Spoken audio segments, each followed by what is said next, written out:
Science for Class 4 by Galaxy Publication. Hello everyone. Today we are going to start our class with Chapter 5, Different Ways of Living, the Vedic Period. Today we will start with the topic the Aryans. In about 1500 BC, tribes of Aryans, a nomadic people from Central Asia, began to enter the Indian subcontinent from the northwest of the Hindu Kush. अगर हम बात करें Aryans के tribal area की तो वो कब से स्टार्ट हुआ था 1500 BC से, जहाँ पर जितने भी सेंट्रल एशिया के नोमैडिक पीपल थे या जितने भी हमारे इंडियन सबकॉन्टिनेंट या नॉर्थ वेस्ट से जितने भी लोग थे they all were included. They first settle in the Punjab region in the north western part of the Indus river. वो सबसे पहले कहाँ पर सेटल हुए थे? पंजाब रीजन के नदर्न पार्ट में, जो कि इंडस रिवर के नियर बाय है.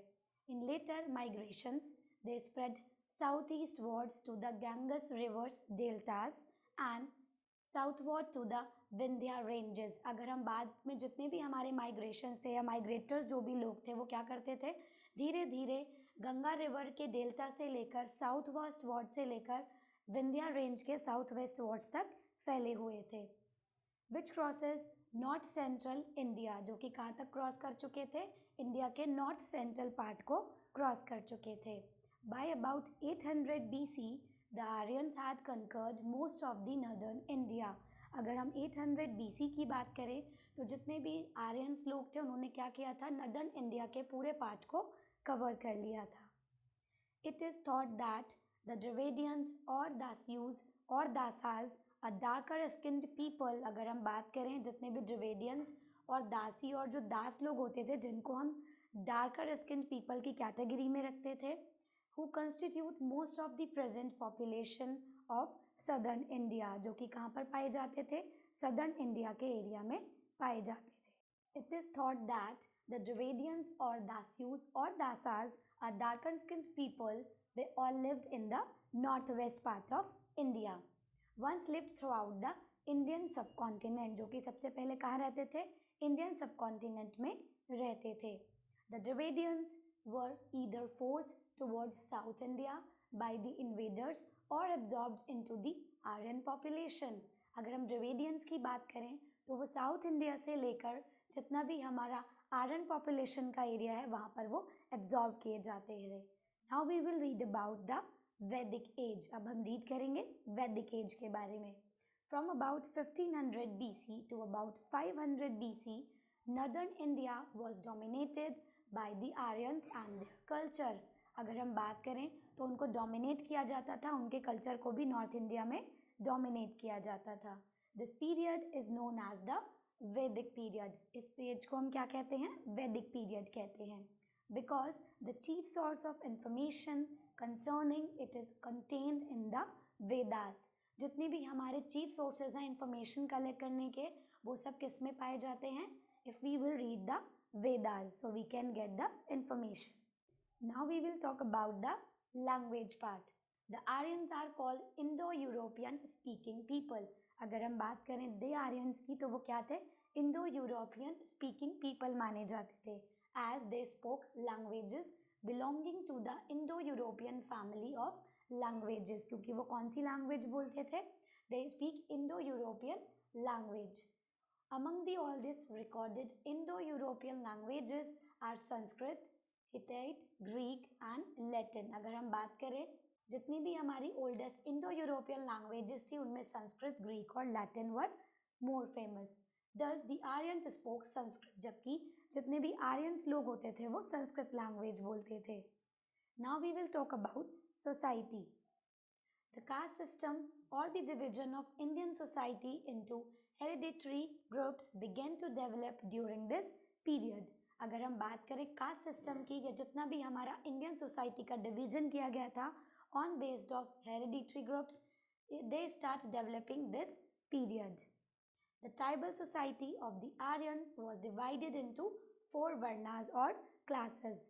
वो कितने टाइप में डिवाइडेड थे? They all were divided into 4 varna systems.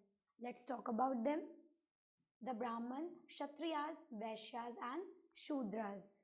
Now we will talk about the family life. The Aryan society was patriarchal the father और the eldest male are called grihapati. जितने भी हमारी आर्यन सोसाइटी में लोग होते थे या जो हमारे एल्डेस्ट होते थे या हमारे फादर होते थे, we called them as grihapati, being the supreme authority of the family, क्योंकि उनको क्या माना जाता था, फैमिली में सुप्रीम अथॉरिटी माना जाता था। All the powers of the family concentrated in him, जितने भी फैमिली के पावर्स होते थे वो सब उन्हीं के हैंड में होते थे। He was kind and affectionate, वो क्या थे, बहुत ज़्यादा काइंड और अफेक्शनेट थे। The sons lived with their parents, wifes and children, जितने भी बच्चे होते थे फैमिली के वो सब अपने पेरेंट्स, अपनी फैमिली और अपनी वाइफ्स के साथ रहते थे। They lived in a joint family system, वो एक जॉइंट फैमिली में रहते थे। When the father grew old, और जब फादर ग्रो हो जाते थे, ओल्ड हो जाते थे, his responsibilities were taken over by his eldest son, तो उनके फादर के बिहाफ पर उनकी जितनी भी रिस्पॉन्सिबिलिटी थी वो एल्डेस्ट सन के द्वारा ग्रैब कर ली जाती थी। Now we will talk about position of women. Women had a dignified position, but they did not have the right to inherit property. जितनी भी women's थी उनको बहुत ज़्यादा अच्छे से dignitary positions प्रोवाइड कराई जाती थी, बट उनको किसी भी प्रॉपर्टी में कोई राइट नहीं था। In many respects their life was free। अगर हम बात करें बाकी अदर चीज़ों की तो उनकी जो भी लाइफ है वो बहुत ज़्यादा फ्री मानी जाती थी। They were given education, उनको एजुकेशन प्रोवाइड कराई जाती थी। Some of the women were quite learned, जिनमें से कुछ women's बहुत ही अच्छे से well versed थी और educated थी। Girls were given freedom to choose their partner in the form of स्वयंवर, और गर्ल्स को अपने पार्टनर को चूज करने का चांस दिया जाता था, उनका स्वयंवर कराया जाता था। A widow could remarry her husband's brother, और जितनी भी विडोज होती थी वो अपने हस्बैंड के ब्रदर से मैरिज कर लेती थी।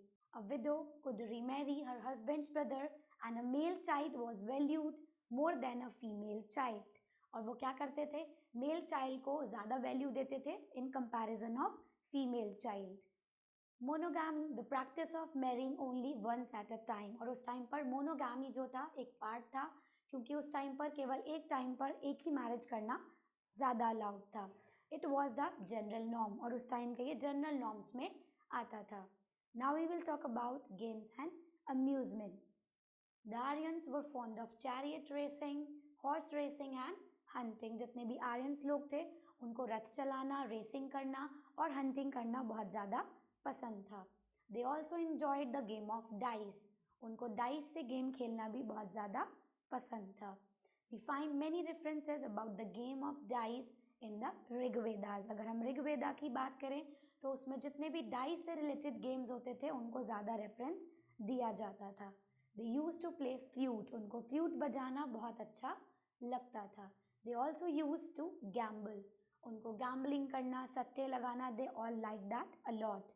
It was regarded evil, क्योंकि उस टाइम पर इन चीज़ों को बहुत ज़्यादा evil माना जाता था। Now we will talk about economic condition। The Aryans were originally nomads। जितने भी आर्यंस थे वो ज़्यादातर nomads माने जाते थे।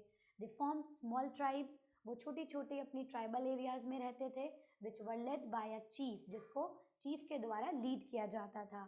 And they kept herds of cattle, goat, sheep and horses। वो क्या करते थे, जितनी भी गोट होती हैं, शीप होती हैं और हॉर्सेज होते हैं, उनको एक ग्रुप में क्या करते थे, रियरिंग करते थे। They too were engaged in agriculture। वो क्या करते थे, अपने आप को एग्रीकल्चर में एंगेज रखते थे। They grew barley, wheat and rice। वो क्या करते थे, व्हीट राइस की जो हमारी क्रॉप है उसको ग्रो करते थे। Besides, oil seeds and cotton were also grown, और इसी के साथ वो क्या ग्रो करते थे, कॉटन एंड जितने भी ऑयल सीड्स होते हैं। Metal work, carpentry and tanning were common occupation. अगर हम मेटल वर्क और कारपेंट्री की बात करें तो ये उस टाइम पर कॉमन ऑक्यूपेशन माना जाता था। There were also potters, weavers and many other craftsman.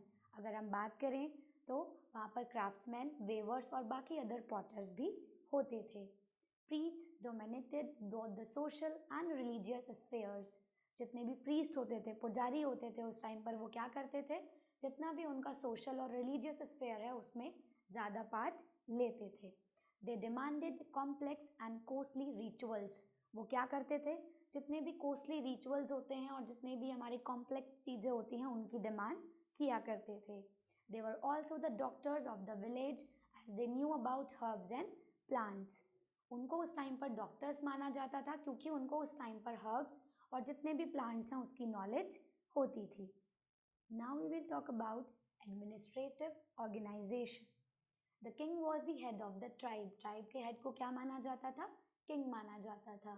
In discharging his duties, he was assisted by Purohit and सेनानीज and the ग्रामानी. अगर हम बात करें तो उनकी जो ड्यूटीज होती थी उनको कौन कौन असिस्ट करता था? पुरोहित होते थे, सेनानी होते थे और ग्रामानी होते थे. The king was autocratic ruler. अगर हम किंग की बात करें तो वो वहाँ का रूलर माना जाता था. Sabha and samiti were two assemblies use to keep a check on the king. अगर हम बात करें तो वहाँ पर क्या होता था? समिति बनाई जाती थी और जितनी भी सभा हैं वो सब वहाँ पर आयोजित की जाती थी so that they can look up the eyes on the king. The primary duty of the king was to protect the tribe from internal and external dangers. और जितने भी हमारी ट्राइब्स होती थी उनकी प्राइमरी ड्यूटी क्या होती थी कि किंग को किसी भी तरीके के डेंजर से प्रोटेक्ट करना. Now we will talk about religion. The Aryans believed that many gods and goddesses lived in or controlled natural forces such as the sun, the moon, the sky, rain, trees and mountains. जितने भी Aryans लोग थे वो ये मानते थे कि जितने भी हमारे गॉड और गॉडेसेस होते हैं वो नेचुरल फोर्सेस के लिए कंट्रोल करते हैं, जैसे कि सन होता है, मून है, माउंटेन्स है, स्काई है और rain. So they control all these natural things. The various natural phenomena were personified and worshipped as gods. और जितने भी हमारी नेचुरल चीज़ें थी वो उनको क्या करते थे? एज अ सुप्रीम पावर मानते थे और उन्हीं की वर्शिप करते थे. There were no temples. और उस टाइम पर कोई भी टेम्पल नहीं पाया जाता था. Among the chief gods were. अगर हम कुछ मेन गॉड्स की बात करें तो उनमें ये सभी गॉड्स फेमस थे. Let's read about them. Soma, अग्नि, इंद्रा, सूर्या, यामा, मारुत, Usha, varuna. Right children, I hope you got the topic. Now we will proceed ahead in the chapter. The Aryans were of the opinion that through religious sacrifices gods could be pleased. Aryans का ये मानना था कि अगर हम क्या करेंगे, जो भी sacrifices करेंगे, religious sacrifices के through हम gods को बहुत ज़्यादा please कर सकते हैं. They chanted hymns and praise of various gods. वो क्या करते थे? Chanting उस टाइम पर सबसे ज़्यादा किया करते थे. They do the praising of Lord also. They offered milk, juice, grain and cattle. वो क्या करते थे? उस टाइम पर गॉड को प्लीज करने के लिए सेक्रीफाइसेस थे जिसमें उनको वो मिल्क प्रोवाइड करते थे, कैटल ऑफर करते थे and etcetera. The priest used to do all these activities. और ये सब एक्टिविटीज प्रीस्ट के द्वारा की जाती थी. These rites increased the power and the status of the priest. और जितने भी ये रिचुअल्स होते थे इनके करने से क्या होता था? जितने भी प्रीस्ट होते हैं उनका स्टेटस और उनकी जो पावर है वो उस टाइम पर और ज़्यादा इंक्रीज हो जाती थी. Now we will talk about faith in the doctrine. The Aryans had faith in the doctrine of mukti, maya, karma, immorality and transmigration of the soul. अगर हम बात करें तो आर्यंस का ये मानना था कि हमारी जो सोल होती है उसकी मुक्ति, माया, कर्मा और जो भी हमारी अमरता है उसके बारे में वो सबसे ज़्यादा बिलीव करते थे. They believe that during his many lives a man learns to escape the world of pain and death by pursuing a succession of goals. उनका ये मानना था कि हमारी जो भी लाइफ होती है उसमें हमें क्या करना चाहिए, जितना भी ये वर्ल्डली या मटीरियलिस्टिक पेन होता है, जितनी भी हमारी ये डेथ होती है, इसको हमें अचीव करना है, right?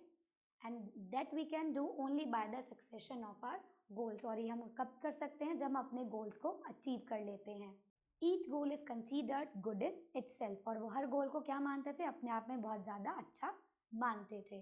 But should also lead to the next. लेकिन अगर हमने एक गोल को अचीव किया है तो हमें नेक्स्ट गोल के लिए आगे बढ़ते रहना चाहिए. Now we will read about ashramas, the stages of life. The term ashramas means a stage in the long journey of men's life. अगर हम आश्रम की बात करें तो एक ऐसी स्टेज होती है जो मैन की लाइफ में काफ़ी लॉन्ग जर्नी तय करती है. Let's talk about it. First is brahmacharya.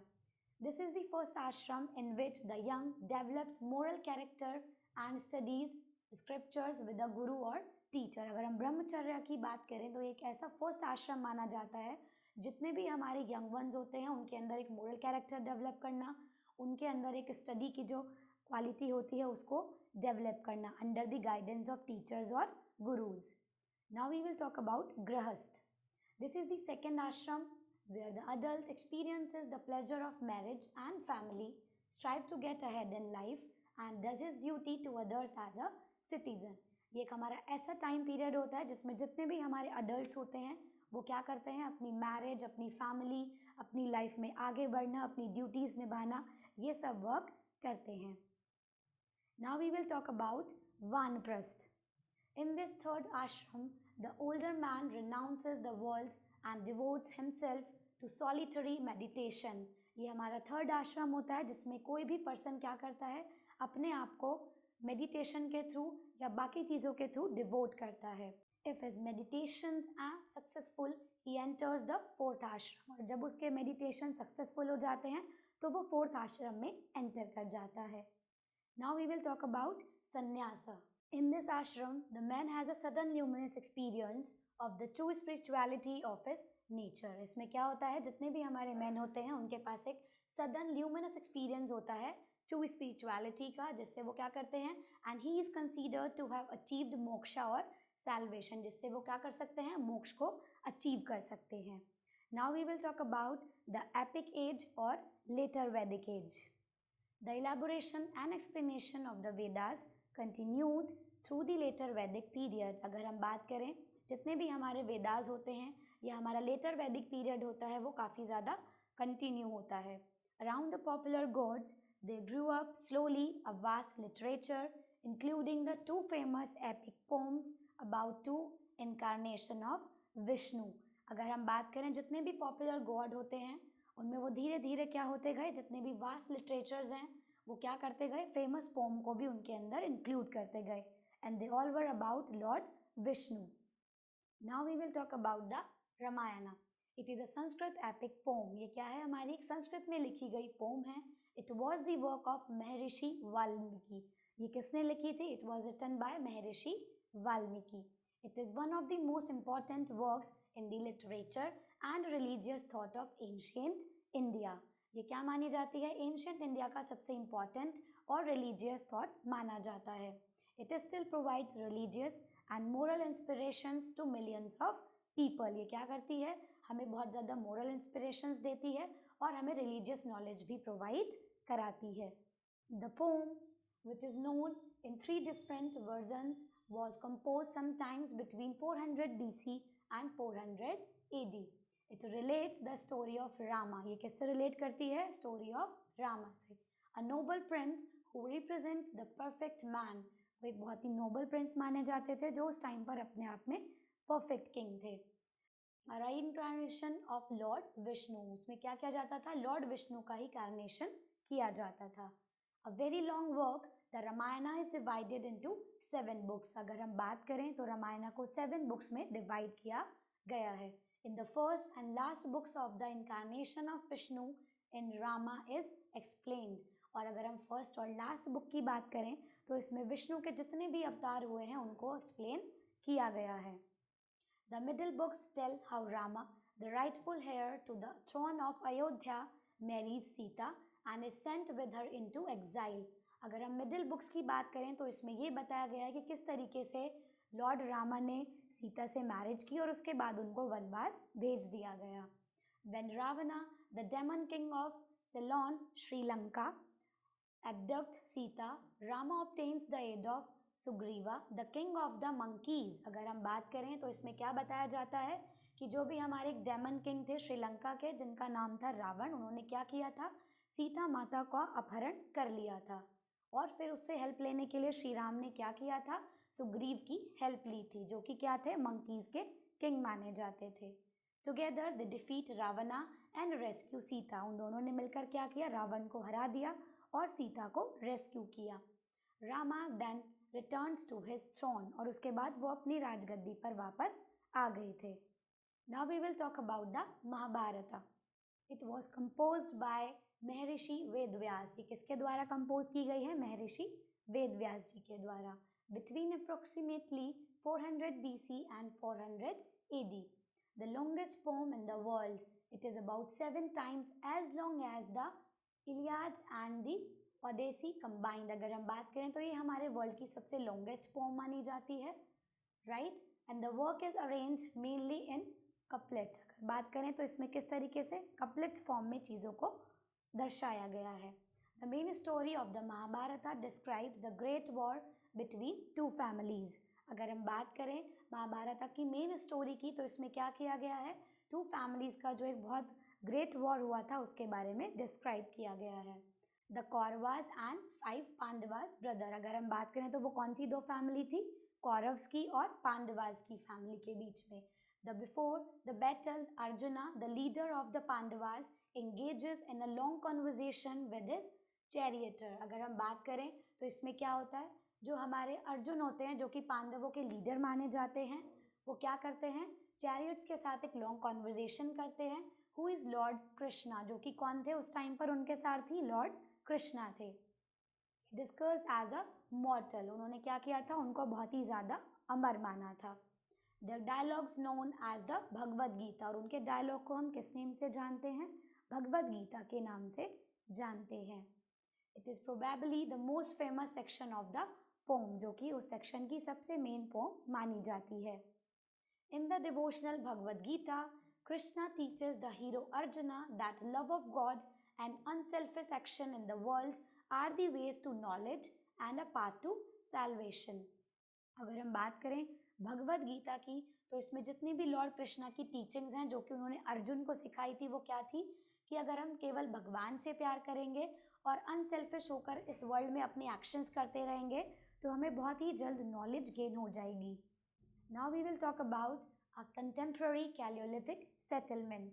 We have studied that Paleolithic is the name usually given to an age in which tiny stone implements continue to be used side by side with those of copper and bronze. अगर हम बात करें कैलियोलिथिक की तो जितना भी studies के through पता चला है कि एक ऐसी एज होती है जिसमें छोटे छोटे स्टोन्स को क्या किया जाता है, साइड बाय साइड कॉपर और ब्रॉन्ज के फॉर्म में यूज़ किया जाता है. Chronologically, a number of sites of the Paleolithic settlements have been categorized into 3 parts. कितने parts में divide किया गया है उसको, 3 parts में. Harappan, contemporary of the Harappan and the post-Harappan. But there were many differences between the Paleolithic settlements and the Harappan settlements. अगर हम बात करें तो इन दोनों के बीच में क्या होता था, काफ़ी ज़्यादा डिफरेंस पाए जाते थे. The Paleolithic settlements were rural in nature, while Harappan settlements were urban, as is evident from its town planning, drainage system, granary and so on. अगर हम Paleolithic settlement की बात करें तो वो क्या होते थे, नेचर में रूरल होते थे. But if we talk about Harappan settlements तो वो क्या होते थे, टाउन प्लानिंग, ड्रेनेज सिस्टम और granary. The Paleolithic people did not know how to produce bronze. वो ये नहीं जानते थे कि ब्रॉन्ज को कैसे प्रोड्यूस किया जाता है. While the Harappan people were quite familiar with it, जबकि हरप्पन लोगों को ये वर्क करना बहुत अच्छे से आता था. They used it to fulfill their various purposes. अगर हम बात करें तो वो इसका यूज़ अपने काफ़ी सारे पर्पस को फुलफिल करने के लिए करते थे. The Paleolithic people were unfamiliar with the proper use of animals. अगर हम Paleolithic people की बात करें तो उनको एनिमल्स का यूज़ करना प्रॉपर तरीके से नहीं आता था. They all were unfamiliar with them. On the contrary, the Harappan people could make full use of animals in the twilight of Indian civilization. और अगर हम दूसरी तरफ बात करें हरप्पन पीपल की तो वो क्या करते थे, प्रॉपर तरीके से एनिमल्स का यूज़ करना जानते थे. Except in the north eastern part of India. केवल इंडिया के नॉर्थ ईस्टर्न पार्ट को छोड़कर chalcolithic sites have been discovered in all parts of India. तो जितनी भी कैलियोलिथिक साइट्स हैं वो इंडिया के लगभग सभी पार्ट्स में देखी गई हैं. Some of the most important chalcolithic sites are the following. अगर हम कुछ इम्पॉर्टेंट कैलियोलिथिक साइट्स की बात करें तो वो इस प्रकार हैं.